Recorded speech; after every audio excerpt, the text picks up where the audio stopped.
Belajar dari Mampang Perapatan. Kebakaran akrab di Jakarta. Kepatuhan yang rendah pada aturan keselamatan picu bencana berulang. Kebakaran di toko Bingkai Saudara di Mampang Perapatan, Jakarta Selatan Kamis kemarin membuka kembali fakta tentang Jakarta sebagai kawasan urban yang akrab dengan kebakaran. 7 orang yang tewas dalam peristiwa itu menegaskan bahwa amuk api begitu mudah memakan korban, baik itu material maupun nyawa. Berdasarkan data Dinas Penanggulangan Kebakaran dan Penyelamatan DKI Jakarta, sebagaimana dilaporkan harian ini, selama 2019-2023 terjadi 9.200 kebakaran. Sebanyak 142 warga tewas, 463 korban luka-luka, dan 15.000 keluarga atau 55.000 jiwa terdampak, serta kerugian mencapai 1,3 triliun rupiah. Dalam 5 tahun itu, rata-rata terjadi 5 kebakaran setiap hari. Masalah kelistrikan, seperti korsleting atau hubungan pendek, menjadi pemicu utama. Upaya pemerintah Provinsi DKI Jakarta memerangi kebakaran sebenarnya cukup serius. Ada kampanye instalasi listrik aman di permukiman, penambahan petugas, dan sarana-prasarana pemadaman, juga siaga tanggap darurat bencana. Akan tetapi, terhitung hingga 2021, baru 34% atau 421 hidran di Jakarta yang berfungsi sempurna.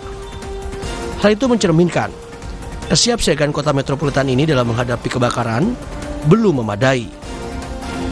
Rasio jumlah pemadam dan jumlah warga di DKI Jakarta adalah 1:2.397. Di Kuala Lumpur, Malaysia, 1:1.594. Di New York, Amerika Serikat, 1:774. Dan di Tokyo, Jepang, 1:336. Jakarta, metropolitan paling maju di Indonesia, memiliki karakteristik berbeda dengan kota utama di negara tetangga ataupun negara maju. Di sini, gedung pencakar langit dan perumahan bertaburan dilengkapi dengan jaringan jalan raya dan ruas tol. Di antara itu, tersebar kampung padat dan gang sempit. Instalasi listrik ala kadarnya dan usaha yang butuh standar operasi khusus jamak ditemukan di wilayah padat.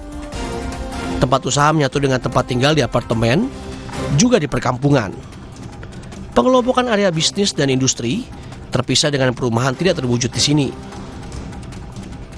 Tata ruang beserta sederet aturannya ditambah lagi dengan undang-undang ketenagakerjaan terkesan tegas di atas kertas, namun tak bergigi menghadapi fisik ataupun sosial di Jakarta yang masih menempatkan jaminan keselamatan di rumah ataupun tempat usaha di nomor kesekian. Masyarakat tidak sepenuhnya memahami konsekuensi kesembronoan. Penegakan aturan, yaitu pemerintah beserta para aparatnya, tidak maksimal melaksanakan tugas. Berkaca dari kasus Mampang Perapatan, perlu adanya rekayasa sosial agar setiap pihak peduli dan mematuhi aturan keselamatan. Penuhi segala sarana dan prasarana pemadaman.